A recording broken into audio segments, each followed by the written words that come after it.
विमल कहार आज के एक पेशेंटर এখন एंजियोप्लास्टी হচ্ছে एंजियोप्लास्टी बेसिकली হার্টের মধ্যে স্টেন বসানোকে আমরা বলে থাকি।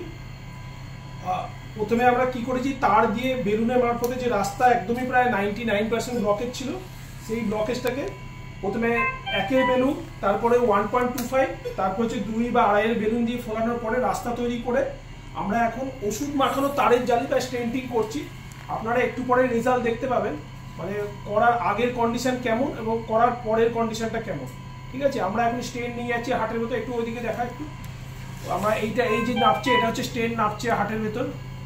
ঠিক আছে, লম্বা শ্বাস নিয়ে ধরুন, চলে গেছে স্টেনটা আমাদের নামানো হলো। এই যে দেখতে পাচ্ছেন আপনারা এটা হচ্ছে স্টেন বেসিক্যালি। একটু পাফ দাও, puff puff puff puff puff. Okay okay, I think is okay না?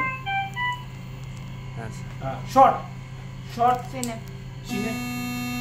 আই থিঙ্ক ইজ একদম ওকে। তো এখানে